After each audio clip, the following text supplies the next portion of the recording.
중국의 합작법이 설립한 거. 그로 인해서 좀 많은 사람들이 아두카누밥의 안 좋았던 실패가. 안녕하세요, 월리버입니다. 오늘은 제약바이오 지식 관련된 얘기 말고 지금 현황에 대해서 좀 설명을 드려보고자 합니다. 지금 제가 말씀을 드리고 싶은 궁극적인 내용은 제약바이오는 어렵지 않다. 당신이 바이오 전공자가 아니라서 물린 게 아니다예요. 최근 장이 말도 안 되게 빠졌습니다. 제약바이오주는 말할 것도 없고 전체적으로 다 같이 빠졌는데요.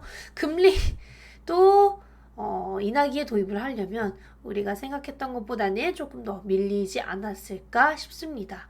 그런 와중에도 화장품이나 미용기기 업종은 바닥 다지기 끝나고 좀 반등을 많이 하고 있는 모습이고요. 이게 같이 가져가면 좋을 것 같습니다. 주식 투자를 하면서 돈을 벌기만 할 수는 없겠죠. 그 중에서도 바이오 섹터는 소위 말해 물린 이력이 있는 분들이 많은 섹터 중 하나입니다. 과거에 임상 장난, 임상 데이터를 거짓말 한다든지 임상 진전이 밀린다든지 혹은 파트너사가 곧 나올 거라는 얘기를 흘린다든지 정말 나쁜 사례가 있었던 기업들이 많았었습니다. 그런데 그런 걸로 인해서 큰 손실을 본 분들이 바이오에 이제 진절머리가 난 것 같아요. 여기서 중요한 건 우리가 전공자가 아니라서 물린 게 아니라는 점입니다. 어떤 섹터든 간에 어느 정도의 공부는 필수적이에요. 반도체도 마찬가지죠. 전공정, 후공정, 그리고 그 단계들을 이해하기 위한 그런 공부는 필수적입니다. 그런데 반도체의 경우에는 우리나라 대장기업인 삼성전자가 탄생을 했고 많은 분들이 삼성전자에 투자를 하고 서로 알려주고 이야기가 쌓이면서 많은 분들에게 지식이 쌓인 거라고 저는 생각을 해요. 그리고 제약바이오 업종뿐만이 아니라 제약바이오 미용 분야 모두 우리나라가 이제서야 글로벌 순위에 조금씩 들어갈 수 있는 계기가 발판이 생기고 있다라고 생각을 합니다. 거기에 더불어서 제약바이오가 다른 업종들과 다를 게 없다라는 걸 말씀을 드리고 싶은데요. 제약바이오가 어려운 게 아니라 정말 삼성전자처럼 글로벌 수준의 국내에서 글로벌 수준의 바이오 기업을 기다리고 있는 상황인 거예요. 그 기다리는 기간에 공부한 자들만이 제약바이오 시장의 개화 시에 가장 큰 수혜를 볼 수 있는 거고요. 과거 버블과는 다르게 이제는 정말 진짜 성장이 시작되는 구간에 왔다라고 저는 생각을 하고 있기 때문에 전공자랑은 상관없이 몇 가지 중요 요소들 그리고 임상 장난을 피할 수 있는 요소들에 대해서 설명을 드려보고자 합니다. 이 내용들만 알더라도 최소 저는 60% 이상 나쁜 기업들, 소위 말해 임상 장난을 치거나 계약 장난을 치는 기업들은 가려낼 수 있다라고 생각을 합니다. 그래서 이제 시작을 해 보실게요. 그러면 제약바이오 투자에 있어서 중요한 게 뭔지 좀 나눠서 설명드릴게요. 전공자냐? 전문성이 있느냐? No. 당연히 임상 데이터를 보기 위해서 전공자면 더 수월하고 기술을 이해하기 위해서 전공자라는 배경이 도움이 되기는 하겠죠. 저도 마찬가지고요. 하지만 대부분의 바이오텍들은 연구자들도 될 줄 알고 실험을 하는 거죠. 그러니까 그들도 사기를 치고 싶어서 치는 게 아니라 진짜 될 줄 알고 진행을 하는 경우가 많고요. 안 될 가능성을 가늠하는 것은 연구자들이나 전공자들의 몫이라기보다는 정말 많은 요소들을 판단할 수 있느냐에 저는 달려있다라고 생각을 합니다. 이 중요한 요소들에 대해서는 뒤에서 설명을 드릴 거고요. 가장 중요한 몇 가지 임상 관련 단어들만 아시면 됩니다. 정말 모든 섹터든 중요한 전문 용어들이 몇 개는 있어요. 2차 전지 반도체, 자동차 업종 다 똑같습니다. 그런데 제약바이오도 정말 중요한 요소들 몇 개 정도만 안다고 하더라도 어느 정도는 판단 가능하다라는 거. 거기에 이제 신약 개발 단계의 요소들이라고 하면 신약 개발 단계에 있어서 뭐가 중요한지, 그리고 어떤 단계에서 어떤 계약이 나와야 되는지에 대해서 간단하게 아시면 됩니다.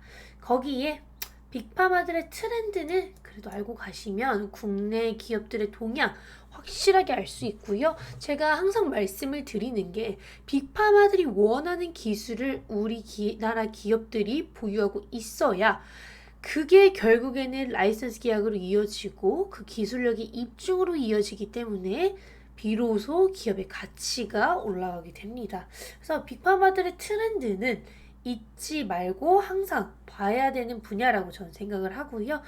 특히나 빅파마들이 경쟁 구도를 갖기 시작하는 분야, 혹은 시장 전망치가 커지면서 그 질환에 적응증을 쓸 수 있는 이 약의 적응증이 많아짐에 따라 경쟁 구도가 생기고 그에 따라 바이오텍 쇼핑이 일어나는 경우가 많습니다. 그래서 트렌드는 항상 알고 가셔야 되고요.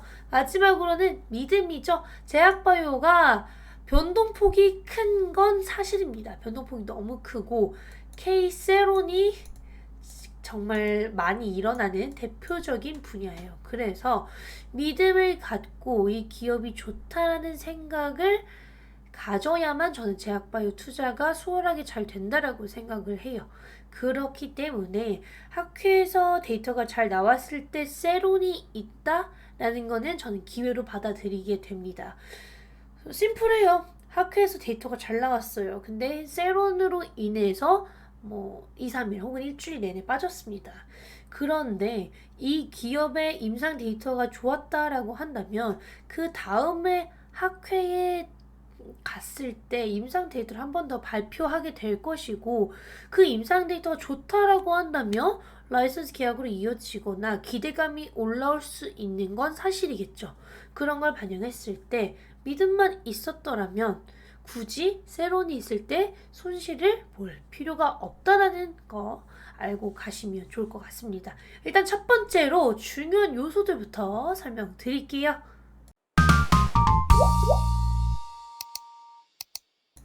일단 중요 요소들이 뭔지 알아보겠습니다. 임상 데이터를 공개했을 때 숫자를 확인하는 게 제일 중요하죠. 숫자.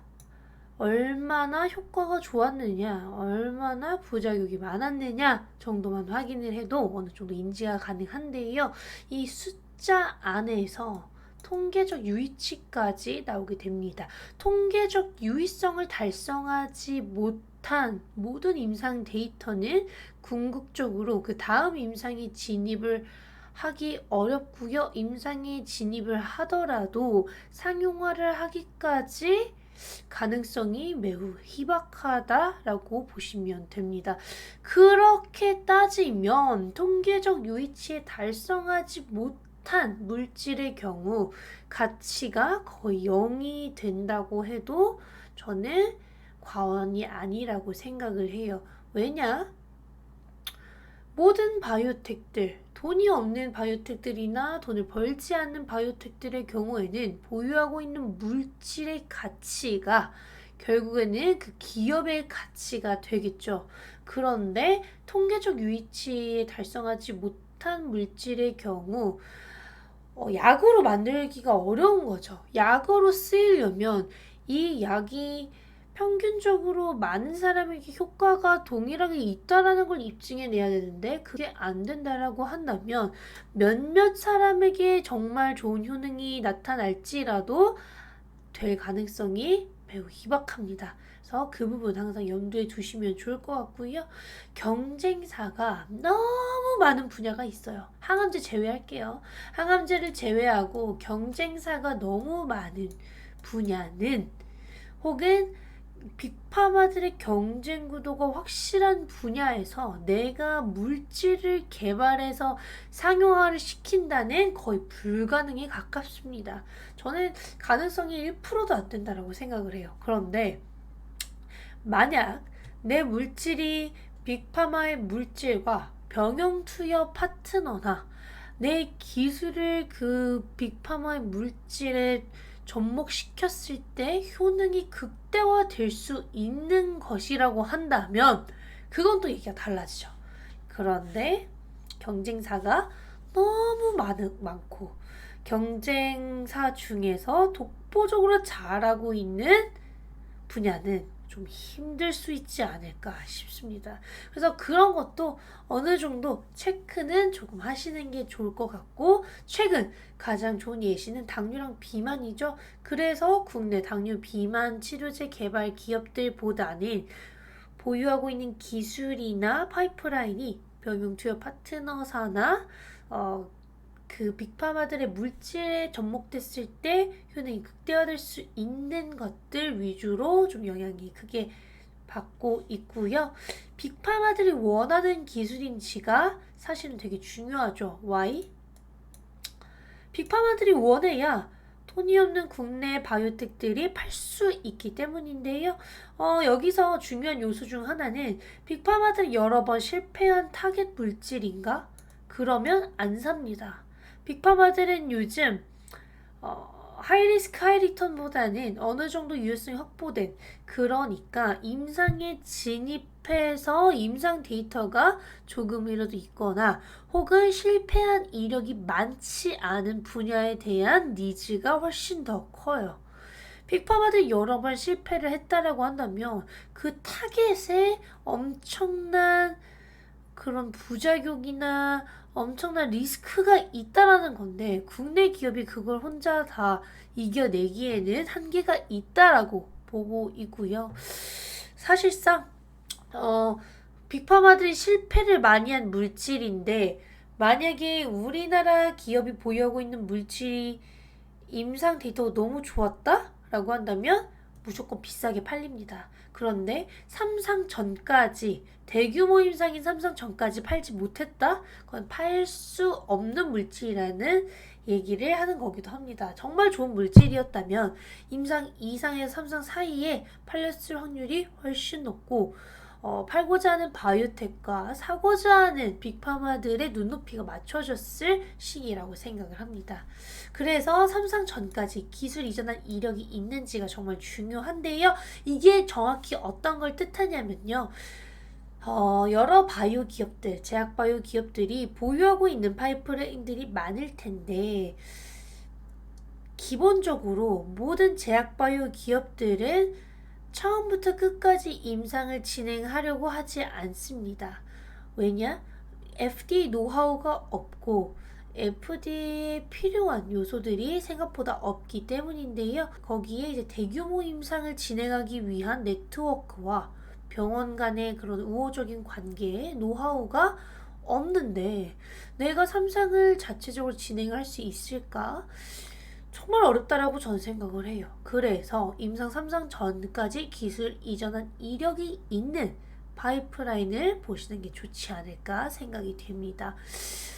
물론 파이프라인을 많이 보유하고 있고 이미 기존에 있었던 파이프라인들을 여러 개 라이선스 아웃 했는데 핵심 파이프라인 몇 개를 팔지 않았다는 납득이 되죠. 이미 라이선스 아웃한 이력이 있는 거고 자금 여유가 있다라고 한다면 굳이 팔 이유가 없기 때문입니다. 그런데 물질 한두 개만으로도 그렇게 하려고 하는 기업이 있다면 조금 조심해야 되지 않을까.